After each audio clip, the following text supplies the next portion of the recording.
De quoi? Une Tesla, c'est fiable? Mais c'est incroyable! Aujourd'hui, on va parler des voitures récentes les plus fiables à partir de 2014 qui ont réussi à réaliser la coquette somme de minimum 300 000 kilomètres. J'aurai des véhicules qui permettront de constater cela. Ça vous donnera l'occasion de pouvoir vous pencher sur potentiellement des autos peut-être un petit peu moins kilométrées, mais qui vous assureront une certaine longévité lorsque vous achèterez ce type de véhicule. Et c'est parti!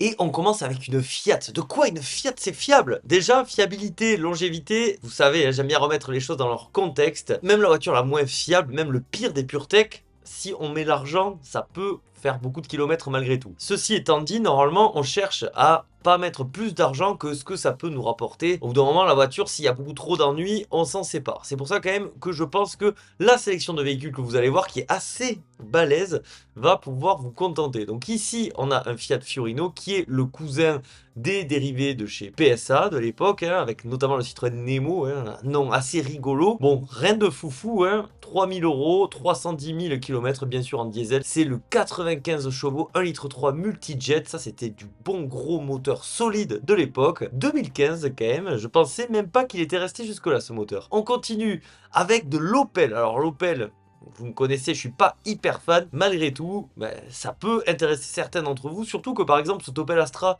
je me souviens, elle était hyper bien réputée. Sûrement l'une des meilleures Astra, toutes générations confondues. Peut-être même meilleure que l'actuelle, hein, mais bon, ça, en termes de fiabilité, en tout cas, c'est certain.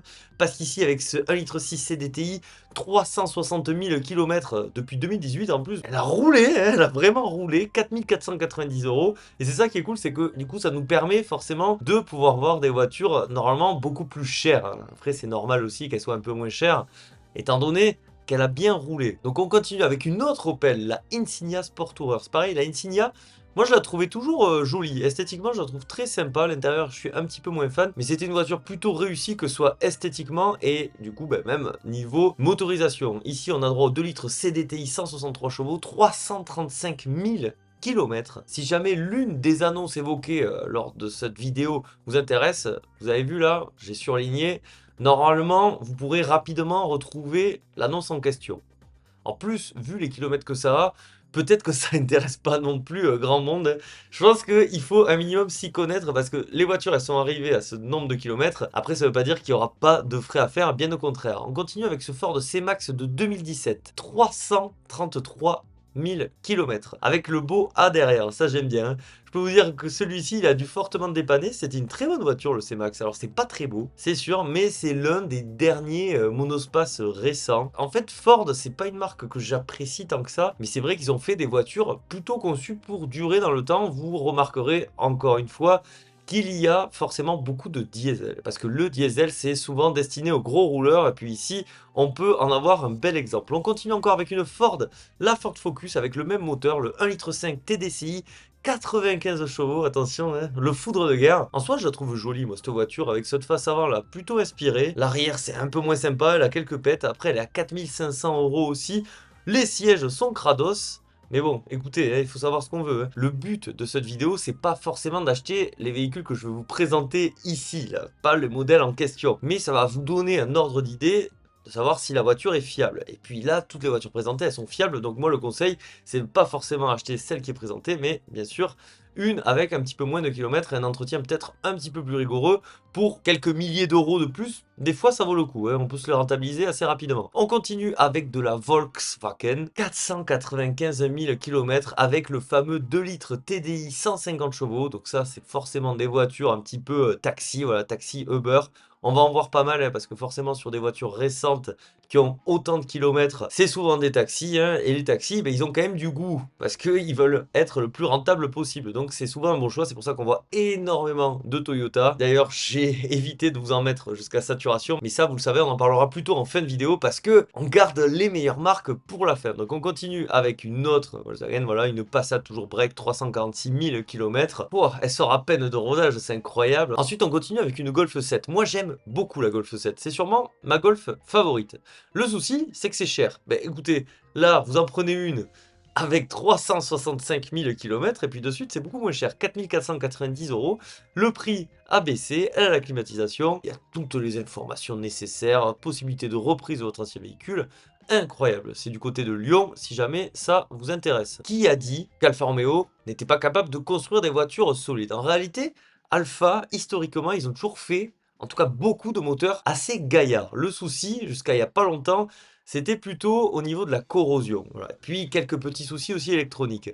Mais en soi, les moteurs en eux-mêmes étaient plutôt solides. Et cette Giulia de 2017, c'en est un bel exemple avec 319 000 km avec le moteur diesel 150 chevaux. Bon, tout est renseigné, vous connaissez, de toute façon, les voitures modernes, elles sont déjà bien trop équipées, selon moi. En tout cas, si vous voulez vous faire plaisir avec une Giulia, sachez que possiblement, elle peut vous tenir dans le temps, et ça, c'est super. Parce que pour moi, la Giulia, c'est sûrement l'une des dernières vraies réussites automobiles, toutes marques confondues. Regardez-moi ce look, on dirait une Maserati. Elle est vraiment magnifique, je trouve. On continue avec Infiniti. Infiniti, c'est la marque de luxe de chez Nissan. Et avec cette Q50, écoutez, on peut faire 400 000 km très facilement, hein. Forcément, cette marque se pose en concurrence avec Lexus. C'est beaucoup moins connu quand même. Et pourtant, niveau fiabilité, c'est à peu près comparable. Après, Lexus, ils sont aussi très très hauts. Une excellente marque qu'on va aborder juste après. Là, vous voyez, c'est encore une fois du solide. Kia et Hyundai, ils ont énormément progressé ces dernières années. Et c'est normal qu'on commence à retrouver des modèles assez récents. En fait, 2015, c'est pas si récent que ça, mais vous voyez ce que je veux dire. Avec plus de 300 000 km assez largement. Et alors moi, ce Kia Optima, j'avais complètement oublié. Le 1,7 litre CRDI, ça, il est connu, très très solide. Mais c'est vrai que le look de cette voiture, je le trouve plutôt sympa. Alors, je sais pas ce que vous en pensez. Elle est passée complètement à travers chez nous. Et pourtant, je trouve ça un bon petit look, je sais pas, j'aime bien cette voiture, voilà. Donc si jamais vous en recherchez une, en tout cas, sachez que c'est solide, comme la plupart, de toute façon, des Kia et des Hyundai. On continue donc avec du Lexus, et la Lexus IS300, je la trouve hyper réussie esthétiquement, je sais pas ce que vous en pensez, même l'intérieur, j'aimais beaucoup, qu'il y avait aussi dans la Lexus CT200H, je trouve que ça vieillit hyper bien, voilà, elle a 10 ans maintenant la voiture. Pff, le temps passe et nous avec, c'est incroyable, hein. J'en ai d'autres à vous proposer, la GS. Alors ça, c'est la version après celle que j'avais essayée, parce que j'ai essayé une GS sur la chaîne, et ça a été un véritable coup de cœur. Alors esthétiquement, c'est pas forcément un coup de cœur pour moi, je dois être honnête avec vous. Par contre, lorsqu'on monte à bord, quand on voit la qualité, en fait, c'est pas une qualité bling bling, mais c'est dans les détails, la voiture, elle est assez dingue. Et puis ça vieillit hyper bien, c'est fiable, solide, performant, ça consomme que dalle parce que c'est hybride. Vraiment, une Lexus GS 300, même à 300 000 km, moi je vous recommande sincèrement cette voiture, une excellente auto. Encore une Lexus IS 300H, il y en a, hein. Faut dire aussi que Lexus, ça c'est des Toyota luxueuses, donc forcément c'est solide. On continue du côté du Japon avec une certaine Mitsubishi Outlander. Alors Mitsubishi, ils sont quasiment plus là sur notre marché, mais j'ai repéré quelques Outlander à plus de 300 000 km, donc je vous en ai sélectionné un. Il est pas spécialement beau, la photo à côté des poubelles, c'est pas forcément la chose la plus réussie, je trouve. Mais il faut admettre que ce véhicule, moi je suis clairement pas fan. En revanche, c'est vrai que c'est plutôt solide. On revient du côté du groupe Volkswagen avec une Seat Leon ST. Du côté de Castelnaudary, ça c'est pas hyper loin de chez moi. 2017, 356 000 km et elle a l'air assez propre cette voiture. Donc forcément, il y a eu des frais récents engendrés dessus, hein. Ça c'est toujours à savoir, bien évidemment, hein, parce que la voiture à chaque fois va pas coûter cher. En revanche, vous allez l'acheter 5 900 €. Potentiellement, si vous la gardez quelque temps, vous allez rapidement remettre autant d'argent dessus. C'est pour ça que c'est des fois pas forcément le calcul le plus rentable et c'est aussi pour ça qu'au bout d'un moment, les voitures partent à la casse. On continue avec encore de la Seat Alhambra, comme les palais de l'Alhambra, magnifique. Ici, la voiture est de 2019, elle a quand même 363 000 km. Je crois que c'est toujours le 2 litres TDI 150 chevaux Volkswagen. De toute façon, on le retrouve beaucoup, voilà, 150 chevaux. Bon, puissance 10, normalement c'est pas ça, mais à chaque fois les gens se trompent dessus. En tout cas, ce qui est sûr, c'est qu'on a la preuve que ce 2 litres TDI 150 chevaux, c'est un excellent choix. Et là, je pense que certains d'entre vous vont peut-être être étonnés.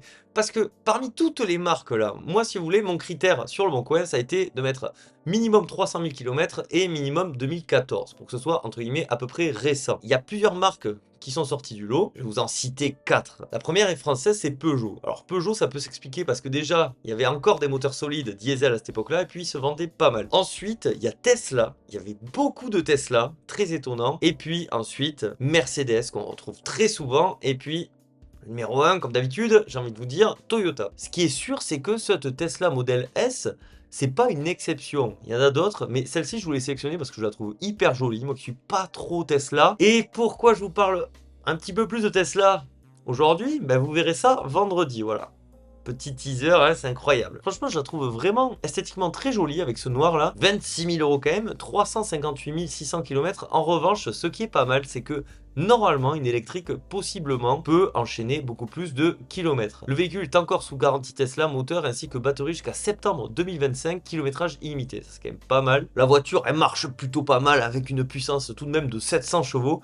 C'est quand même assez drôle, je trouve, de pouvoir se trouver une voiture de 700 chevaux qui se rapproche lentement mais sûrement des 400 000 km pour 26 000 €. Ça n'a aucun sens, hein. Et puis ça, qu'on le veuille ou non, ça fait quand même partie des avantages de l'électrique. Ça permet de pouvoir potentiellement durer sur le long terme, en tout cas quand c'est bien fait, comme cette Tesla Model S qui était quand même une voiture qui aura marqué son époque. Ça clairement, si on devait faire une grande histoire de l'automobile récente, la Tesla Model S, elle a forcément un impact. On continue donc avec une autre Tesla Model S, hein. Voilà, je la trouve très classe, hein. 20 900 €, 312 000 km, impeccable. Elle fait que 430 chevaux, c'est peut-être plus raisonnable. Première main, prix sacrifié. Bon, calmos quand même, prix sacrifié et Christian, hein. Attention quand même, hein. On enchaîne avec une autre encore Tesla, ici une modèle X, qui a 457 000 km, qui est un petit peu plus cher. Ah mais qui est à Saint-Loubès, c'est juste à côté de chez moi ça. Ah oui, dans le 33, incroyable. Et donc ici, voilà, train avant neuf changé à 380 000. Autonomie de la batterie, perte environ 13%. Donc l'autonomie c'est 400 km et c'était 460 au début. Ça veut dire que en ayant fait 457 000 km, la batterie elle a perdu que 13%. Encore une fois, ça veut pas dire que toutes les électriques soient comparables, mais c'est vrai que Tesla là-dessus c'est assez dingue quoi, la voiture c'est une folie. Et elle fait combien de chevaux? 525 chevaux, bon, ça va. Une dernière Tesla Model S, c'est vraiment pour vous montrer parce que j'en ai eu une multitude et je voulais quand même que vous vous rendiez compte que des fois il y a des réputations plus ou moins usurpées sur certains constructeurs. En tout cas les Model S et X, c'est très solide. Ici donc on a une auto plus raisonnable avec 310 000 km, 367 chevaux, superchargeur gratuit à vie. Voilà, c'était celle-ci parce que j'avais sélectionné plusieurs et ça c'est dingue. Pour ceux qui ne le savent pas, il me semble que c'était jusqu'à 2016 lorsque quelqu'un achetait une Tesla, il avait droit à la recharge Tesla à vie, gratuite. C'est complètement dingue. C'est-à-dire que vous achetez cette Tesla Model S là, 27 000 €. Si vous avez un superchargeur Tesla proche de chez vous, si vous trouvez une magouille pour pouvoir charger à chaque fois votre voiture sur les superchargeurs, ça va rien vous coûter. Je trouve ça complètement taré. Ça pourrait presque me chauffer. Une histoire comme ça, là, c'est dommage que j'ai pas la place là, dans Bordeaux Centre, mais ça, c'est quelque chose, j'y pense depuis un petit moment aussi. Mais je pense à beaucoup de voitures, hein. Un peu trop d'ailleurs. On continue. Et cette fois-ci, on revient du côté des germaniques avec l'Audi Q7 50 TDI 286 chevaux. Ça, c'est un gros moteur bien coupleux. 370 000 km réalisés en 5 ans, c'est quand même vénère, hein. Une bonne voiture de go fast, ça on va pas se le cacher, hein. Le bon look Audi récent, vraiment, je trouve qu'ils se perdent de plus en plus, mais bref, ça c'est un autre sujet. La réalité, c'est que, pour le coup, ces moteurs-là, ces gros TDI, ils sont très solides. Mais même les 4 cylindres TDI, normalement, ils sont pas mal. On continue avec une autre Audi, une Audi A7 Sportback 3 litres V6 TDI, hein, qui a quand même plus de classe, je trouve, que ce Q7, là. Ce Q7, dites-vous quand même que j'ai essayé, moi, la version d'avant, je trouve qu'elle avait une gueule vachement plus réussie, hein. Là, on dirait une vache maigre, de toute façon, c'est ce que j'avais dit. Il est gros, mais maigre à la fois, il est vilain comme tout. Alors que là, la 7, elle est quand même plutôt sympa. Voilà, 328 000 km, 3 litres V6, 190 chevaux. Un gros moteur, pas trop de puissance, parfait pour la durée de vie. Ça, c'est aussi un des trucs à savoir, hein, mais je pense que si vous suivez régulièrement la chaîne, vous commencez à le savoir. Donc on continue, je vous avais dit, hein, j'en avais des choses à vous dire, hein, avec cette BMW que je trouve tout simplement infâme. Mais ce qui est drôle, c'est que c'est l'une des BMW récentes que j'ai trouvé avec le plus de kilomètres, 410 000 km, et en plus elle est pas chère, enfin pas chère. Il faut dire qu'elle a quand même 410 000 km. Donc c'est une 218D, en réalité c'est un 2 litres 150 chevaux. Et l'avantage de ce T-Tron roulant, parce qu'on va dire les termes, c'est... Aïe aïe aïe, quand on pense BMW, on pense pas à ça. Quoique, vous avez vu ma vidéo d'il y a 2 semaines, c'est aussi un peu compliqué. En tout cas, c'est solide et c'est quelque chose à savoir. Moi, j'étais pas au courant que ces moteurs diesel qui étaient tant décrits dans les années 2000, ils s'étaient pas mal bonifiés avec le temps. Je savais que c'était un peu le cas, mais faire plus de 400 000 km avec ce truc, c'est quand même pas mal. Et puis, c'est pas fini parce qu'il y a celui-ci aussi, hein. Alors, c'est un quoi ça? C'est encore un 218, ouais, beau son. Les sièges sont jolis à l'intérieur, même si je suis pas hyper fan de cuir. C'est pas hyper cher non plus, après, comme d'hab, hein, c'est bien borné. Et j'ai encore une BMW pour vous, une 520D, 194 chevaux, un petit peu plus de noblesse, hein, un petit peu, avec cette série 5 qui, même si elle n'a pas la classe, je trouve, de la version d'avant, la E60 qui était folle, est plutôt cohérente esthétiquement et ça fait plaisir parce qu'aujourd'hui, voilà, vous le savez, hein, j'en ai marre, mais ça fait mal. Ça, c'est pas mal, vous voyez, c'est simple, c'est net, c'est clair, c'est impeccable. Maintenant, je vous en ai parlé de toute façon en début de vidéo, il n'y a pas un grand suspense. Les Mercedes, il y en a encore énormément, énormément. Donc, je me suis posé et je me suis dit, on va leur mettre un challenge supplémentaire à la marque Mercedes et à la marque Toyota, c'est-à-dire sélectionner que des véhicules de plus de 400 000 km. Ben écoutez, ils s'en fichent complètement. J'avais encore un choix énorme, donc je vous ai fait une petite sélection. Cette très sympa Mercedes classe E, bien sûr en diesel, 475 000 km. Et le pire, c'est qu'elle a l'air hyper clean. Regardez-moi ça, elle a l'air vraiment assez propre. Ensuite, hop, on continue avec celle-ci, 506 000 km. 500, plus de 500 000 km, c'est incroyable. Donc voilà, pareil, hein, voilà, rien à prévoir, très évolutif car je travaille en tant que taxi. De toute façon, là, la plupart, ça reste quand même des taxis. On continue avec celle-ci aussi, qui était un taxi belge. Alors ça m'a fait marrer parce que la couleur est assez atypique, je trouve. Ensuite, encore une Mercedes classe C, celle-ci, elle a un petit peu moins de kilomètres, hein, à peine plus de 400 000. Pour le coup, j'aime beaucoup l'extérieur, mais c'est vrai que l'intérieur, surtout ce petit écran là, c'était assez moche, je trouve. Par contre, elle a vraiment pas pris une ride, hein. On pourrait la commercialiser aujourd'hui, je trouve que c'est impeccable. Et pourtant, elle date déjà de 2017. Et est-ce qu'il y avait encore du suspense? Bien évidemment que non. C'est toujours pareil, c'est qui les boss? Ben, c'est Toyota. Il n'y a pas tortillé, hein, comme diraient certains. 410 000 km celle-ci, regardez-moi ça. Elle est impeccable. C'est dingue. Je vous jure, hein. Alors la Auris, certains n'apprécient pas trop son design. Moi, je le trouve plutôt sympa. Même l'intérieur, ça va. Enfin, sympa, c'est peut-être exagéré, mais... En fait, on sait que la voiture, elle est tellement solide que moi, ça me permet de lui pardonner beaucoup de choses. Alors, on continue avec, bien sûr, une Prius Plus, quasiment 500 000 km aussi, et de toute façon, là, c'est toujours ça, hein. Toyota Auris Touring Sport, pareil, hein, 9 500 €. Pourquoi à chaque fois c'est des versions break? Toujours pareil, parce que c'est des VTC ou des taxis. On continue avec une Prius 3, hein. D'ailleurs, je vous le dis ici, la Prius 3 va bientôt arriver sur la chaîne. C'est incroyable. L'essai a déjà été tourné il y a quelques mois maintenant. Donc ça va bientôt arriver et c'est plutôt cool. Et enfin pour terminer cette vidéo, le Toyota CHR. Alors ça aussi, c'est assez étonnant parce que je le trouve complètement tarabiscoté dans tous les sens. Mais sachez qu'il y a eu beaucoup de Uber qui ont pris ce véhicule. C'est vrai qu'il a un look peut-être un petit peu plus sympa. Il est aussi plus haut que la plupart des breaks ou des berlines. Donc potentiellement ça peut plaire à une certaine clientèle. En tout cas, sachez que le CHR ne déroge pas à la règle. Est-ce qu'on se posait vraiment la question? Bien évidemment que non. Donc en conclusion, mes chers atmophiles, qu'est-ce qu'on peut se dire? C'est que les diesels ainsi que les hybrides, notamment japonaises, ils ont encore un bel avenir, hein, parce que c'est vrai qu'on voit beaucoup de ce type de véhicules. Il faut dire que d'un côté, on a l'expertise japonaise, de l'autre, la robustesse légendaire des diesels. Robustesse qui, depuis quelques années, est entachée parce que les diesels ont les barres d'AD Blue, on les bardes de filtres en tout genre, qui font que forcément, plus on rajoute de gadgets technologiques, plus potentiellement la voiture peut subir des pannes. C'est assez logique. C'est d'ailleurs pour ça que beaucoup d'autos des années 80-90 notamment étaient hyper solides. C'était d'ailleurs une époque bénie où Peugeot, Citroën notamment nous faisaient des moteurs diesel et même essence hyper fiable, mis à part les joints de culasse sur ITU, bien évidemment, hein. Salut à toi mon AX. Bref, mes chers atmophiles, j'espère que cette vidéo vous a plu. Si c'est le cas, vous pensez au like, à l'abonnement, c'est hyper important. Un immense merci à tous ceux qui me soutiennent, que ce soit sur Patreon ou encore depuis l'onglet rejoindre de ma chaîne principale YouTube. Vous êtes, vous le savez, les atmophiles ultimes. Malgré tout, le plus important, c'est pas ça. C'est quoi le plus important? C'est de prendre soin de soi, donc prenez soin de vous. C'était Atmo, je vous dis à la prochaine. Allez, bisous, ciao.